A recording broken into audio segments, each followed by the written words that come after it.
Hi class, welcome to another session of Income from Salaries. First of all, I would just like to say to pardon my appearance today. Due to some exigencies, I've not been able to cope up with groomings.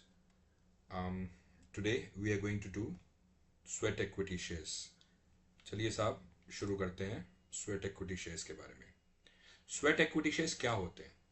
Basically sweat equity shares is like आपने काम किया और आपके employ आपसे बहुत खुश हैं और आपको सैलरी के संग संग ये एक कंपनी के अंदर में एक हिस्सेदारी, एक कुछ इक्विटी शेयर्स आपको दिए जाते हैं, कुछ स्पेसिफाइड सिक्योरिटीज दी जाती हैं, प्रेफरेंस शेयर्स हो गए, इक्विटी शेयर्स हो गए, ताकि आप और मन लगा के काम करिए. आप जितना आप काम कर रहे हैं उनसे खुश होकर के आपको ये चीज़ें दी जाती है, but it is a part of the CTC of the company.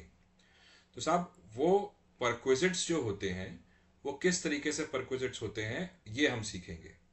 तो basically the value of any specified security equity shares के अलावा और कोई भी तरह की सिक्योरिटी, एक प्रेफरेंस शेयर्स हो सकते हैं, डिबेंचर्स हो सकते हैं, उस तरीके की कोई भी सिक्योरिटी होती है, और स्वेट इक्विटी शेयर्स अलॉटेड और ट्रांसफर डायरेक्टली और इनडायरेक्टली बाय द एम्प्लॉयर, मतलब आपका अभी का एम्प्लॉयर या former employer, either free of cost और एट कंसेशनल रेट. मतलब कि वो बोल रहा है साहब 100 रुपए का शेयर है, आप इसे फ्री में ले जाओ, zero.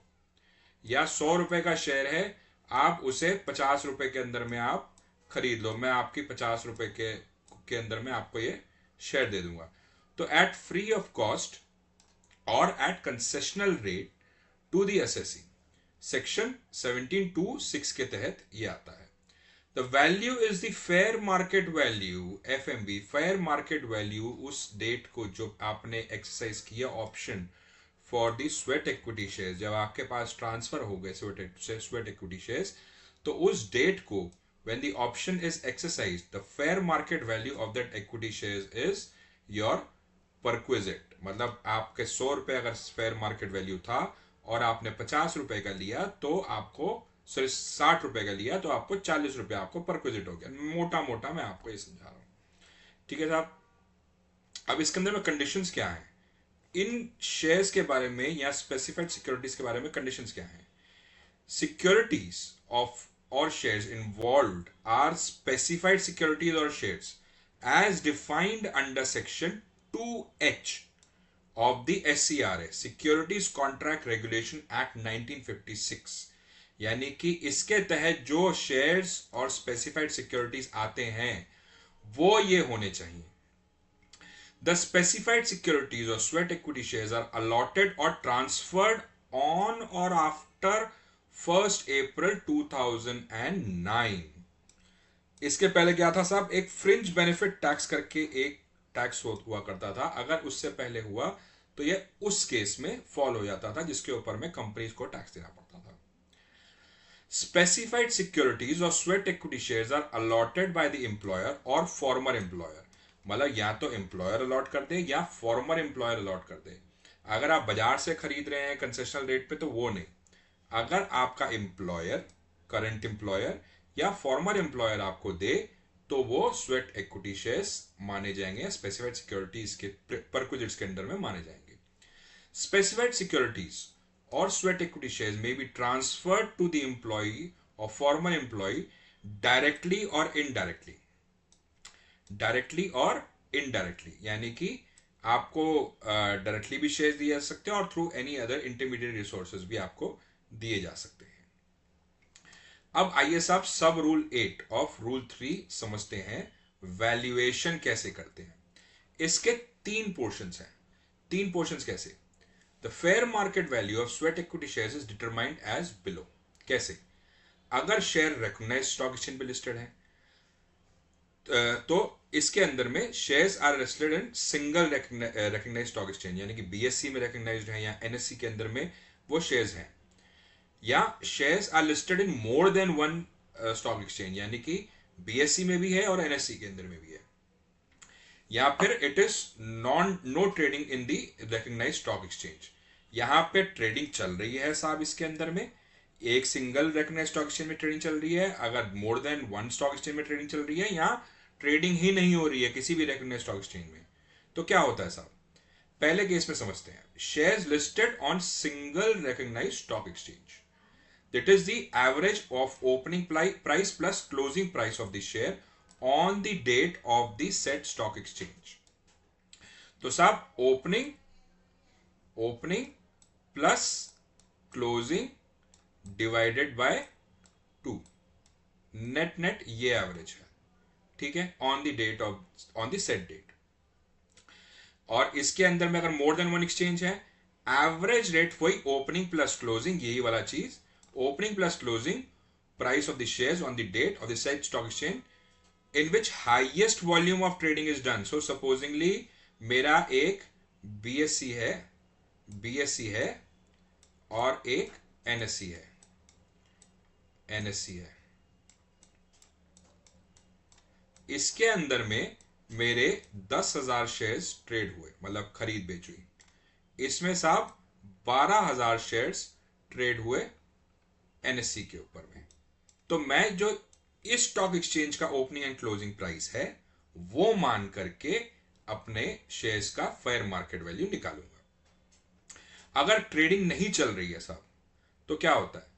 Closing price of the shares of on a recognised stock exchange, मतलब आपने स्टॉक एक्सचेंज में तो लिस्ट कर लिया अपना शेयर, बट ट्रेडिंग नहीं हो रही है उसकी, जैसे पेनी स्टॉक्स होते हैं, या ट्रेडिंग ही नहीं हो रही, वॉल्यूम नहीं है, तो on the date at date closest to the date of exercising the option, यानी कि आपने अगर 10 तारीख को किया तो इसके सबसे क्लोजेस्ट के अंदर में जो क्लोजिंग प्राइस होगा वो image of the option and immediately preceding such date, तो 10 तारीख से जो लास्ट ट्रेडिंग वाला डे हुआ वहां पे आप चले जाइए, उस दिन का क्लोजिंग प्राइस। और closing price of the share on a recognized stock exchange which records the highest volume of trading in such share if the closing price on the date of the closest to the date of exercising the option and immediately preceding such date is recorded on more than one stock exchange। जो यहाँ पे था वही ये बोल रहा है, अगर एक से ज्यादा स्टॉक एक्सचेंज के अंदर में आपका रजिस्टर्ड है, ठीक है, यानी 10 तारीख से पहले चले जाइए तो आपका वो क्लोजिंग प्राइस लिया जाएगा, ठीक है साहब। आगे बढ़ो, आइए साहब समझते हैं कि some facts about the perquisites, closing price क्या होता है, ओपनिंग प्राइस क्या होता है, एटसेट्रा। तो सम फैक्ट्स के बारे में समझते हैं साहब। क्लोजिंग प्राइस क्या होती है? Shares on a recognised stock exchange on the date of the date when you are exercising the option shall be the price of the last settlement on such date on such stock exchange। यानी कि मेरा जो 3:30 बजे जो मेरा closing price आएगा वो इस प्राइस को हम मानेंगे कि मेरा वो क्लोजिंग प्राइस है, ठीक है। ओपनिंग प्राइस क्या है? Again, shares on a recognised stock exchange on the date, मतलब जिस दिन आप एक्सरसाइज कर रहे हैं, shall be the price of the first settlement on such date on such stock exchange. यानी कि 9:15 के ऊपर में मेरा जो 9:15 AM और ये PM, यानी कि इस डेट पे जो फर्स्ट ट्रेड होगा वो जो प्राइस होगा वो मेरा ओपनिंग प्राइस होगा, ठीक है। तो साहब क्या होता है कि मेरा क्लोजिंग प्राइस सपोजिंगली 220 रुपया है, ठीक है। जरूरी नहीं है कि मेरा यही मेरा ओपनिंग हो। जब मेरा ओपनिंग हुआ, so let's take an example, ये मेरा प्रीवियस डे का क्लोजिंग प्राइस है, ठीक है। मेरा नेक्स्ट डे का ओपनिंग प्राइस 218 रुपए भी हो सकता है, 215 रुपए भी हो सकता है। तो ये मत सोच लीजिएगा कि जो लास्ट डे का क्लोजिंग प्राइस है वही हम ओपनिंग प्राइस ले लेंगे ना। ये मेरा फर्स्ट ट्रेडेड प्राइस है 218 रुपया, तो ये मेरी हो गई ओपनिंग प्राइस। और मेरा क्लोजिंग सपोजिंगली 235 रुपया अगर आ गया तो ये मेरा आ गया 235 प्लस 218, 3, 5 और 4, 453 divided by 2 is equal to 226 rupees का मेरा 26.5 का मेरा आ जाता है, जो मेरा एवरेज प्राइस आती है। प्राइस इज, जो देखो स्टॉक एक्सचेंज में एक होता है बाय प्राइस और एक होता है सेल प्राइस, ठीक है। यानी कि इसके ऊपर में हम खरीदेंगे और इसके ऊपर में हम बेचेंगे, ठीक है। तो जो सेल प्राइस होता है, जो सेल प्राइस होता है ऑफ द लास्ट सेटलमेंट, उसको हम लोग यहां पे लेते हैं, बाय प्राइस को नहीं लेते हैं। तो थोड़ा स्टॉक एक्सचेंज, स्टॉक मार्केट्स की थोड़ी सी जानकारी जिनको है वो बाय एंड सेल प्राइस कर सकते हैं। Specified date. Specified date is what when you are exercising the option, the date of exercising the option, or any date earlier than the date of exercising the option, not being the date on which more than 180 days or earlier than the date of exercising. यानी कि date of exercising से 180 दिन पहले तक अगर आप कर रहे हैं काम तो वो डेट आपकी मानी जाएगी। तो any date earlier than the date of exercising the option, 10 तारीख मेरी एक्सरसाइजिंग डेट है, 10 तारीख मेरी एक्सरसाइजिंग डेट है, उससे 180 दिन पहले तक मैं जा सकता हूं मैक्सिमम, उससे पीछे मैं नहीं जा सकता। वो किस केस में? जो नो ट्रेडिंग के अंदर में, ठीक है साहब। Any amount that is recovered from the employee shall be deducted to arrive at the value of the perquisites. तो एनी अमाउंट, अगर आपने 100 रुपए का शेयर था, आपने एम्प्लॉय से 60 रुपए लिए, तो ये डिडक्ट हो जाएगा और 40 रुपया उसका आपका उसका परक्विजिट हो जाएगा। If shares are not listed in a recognised stock exchange, shares listed ही नहीं है साहब, बीएससी के अंदर में लिस्टेड ही नहीं है वो, तो क्या होगा? In case where on the date of exercising of the option the share of the company is not listed on a recognised stock exchange, the fair market value shall be such value of the share as determined by a merchant banker. Merchant banker वो होता है साहब जो आपकी valuations करके आपको बताता है कि आपकी शेयर प्राइस इतनी होनी चाहिए साहब इस स्पेसिफाइड डेट पे। Again any amount deducted is to be any amount recovered is to be deducted. Valuation of specified security, मतलब इक्विटी शेयर्स नहीं है अदर देन इक्विटी शेयर्स, तो उसके लिए क्या होगा साहब? वेरी सिंपल, सेम वही रूल है। Fair market value of any specified security not being an equity share in a company on the date on which the option is exercised, यानी वही 10 तारीख को आपने जो एक्सरसाइज किया, shall be such value as determined by the merchant banker। वही चीज merchant banker आपकी वैल्यूएशन करा के देता है आपको कि भैया ये मेरी स्पेसिफाइड डेट पे आपकी कंपनी वैल्यूएशन है।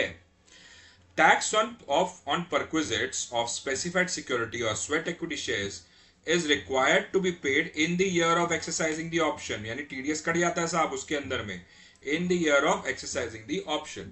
However, where such shares or securities are allotted by the current employer, where the current employer being an eligible startup, यानी कि eligible startup के अंदर में अगर आपकी फॉल करती है तो परक्विजिट कैसे टैक्स होगा?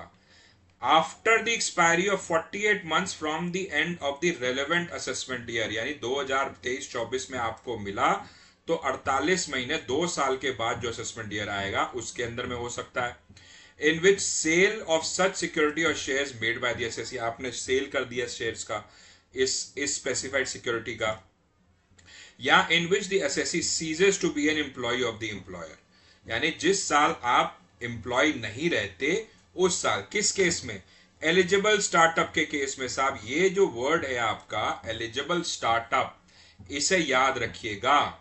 तो आप इस केस के अंदर में आपके लिए 48 मंथ्स, डेट ऑफ सेल और when you cease to be an employ, इन तीनों में whichever is earlier is your जो फेयर मार्केट वैल्यू आएगी उस दिन का हम केस लेंगे। ठीक है साहब, यहीं तक था साहब। Thank you very much. For notes, for queries, for any kind of assistance, please feel free to contact me on my email address or my phone number. Thank you so much for joining in.